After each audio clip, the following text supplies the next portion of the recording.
ಎಲ್ಲರಿಗೂ ನಮಸ್ಕಾರ. 2024ರಲ್ಲಿ ಭಾಳಷ್ಟು ಕೆಲಸ ಪೂರ್ಣಗೊಂಡಿದ್ದರೂ ಸಹ ದೇವಸ್ಥಾನ ಪೂರ್ಣಗೊಂಡಿರಲಿಲ್ಲ. ಗರ್ಭಗುಡಿ ಪೂರ್ಣಗೊಂಡಿತ್ತು. ನಮಗೆ ಶ್ರೀರಾಮಲಲ್ಲ ವಿಗ್ರಹ ಪ್ರತಿಷ್ಠಾಪನೆ ಮಾಡೋ ಅವಕಾಶ ನಮ್ಮ ಪ್ರಧಾನಮಂತ್ರಿಗಳು ದೇಶಕ್ಕೆ ಸಮರ್ಪಣೆ ಮಾಡಿದರು. ಈಗ ಧರ್ಮ ಧ್ವಜಾರೋಹಣ ಅಂದರೆ ದೇವಸ್ಥಾನದ ಪೂರ್ಣ ಕೆಲಸ ಪೂರ್ಣಗೊಂಡಿದೆ ಅಂತ ನಮ್ಮ ರಾಮ ಭಕ್ತರಿಗೆ ಪ್ರಪಂಚಾದ್ಯಂತ ಒಂದು ಹೇಳುವ ಸಮಯ, ಒಂದು ಅನೌನ್ಸ್ಮೆಂಟ್ ಅಂತಲೇ ಹೇಳ್ಬೋದು.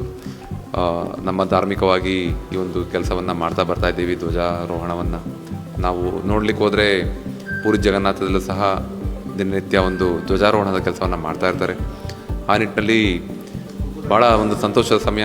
ಯಾಕಂದರೆ 500 ವರ್ಷಗಳಿಂದ ಈ ಒಂದು ದಿನಕ್ಕೆ ನಾವು ಕಾಯ್ತಾ ಇದ್ವಿ.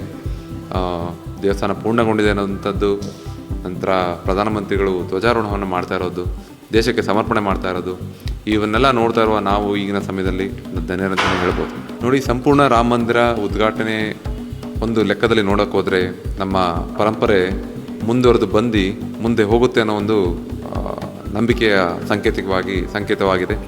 ಯಾಕಂದರೆ ನಾವು ನೋಡಿದ್ರೆ ಇಂದಿನ ಮಹಾರಾಜರು ಇಂದಿನ ಶತಮಾನದಲ್ಲಿ ಇಂಥ ದೇವಸ್ಥಾನ ನಿರ್ಮಾಣ ಆಗಿತ್ತು ಅಂತ ನಾವು ಇತಿಹಾಸದಲ್ಲಿ ಓದ್ತಾ ಇದ್ವಿ. ಮುಂದಿನ ಪೀಳಿಗೆಯ ಮಕ್ಕಳು 21ನೇ ಶತಮಾನದಲ್ಲಿ ರಾಮ ಮಂದಿರವನ್ನು ಭವ್ಯವಾಗಿ 21ನೇ ಶತಮಾನದ ಶಿಲ್ಪಿಗಳು ನಿರ್ಮಾಣ ಮಾಡಿದ್ದಾರೆ ಅಂತ ಹೆಮ್ಮೆಯಿಂದ ಹೇಳುವಂಥ ಸಮಯವನ್ನು ನಾವು ಊಹಿಸ್ಬೋದು.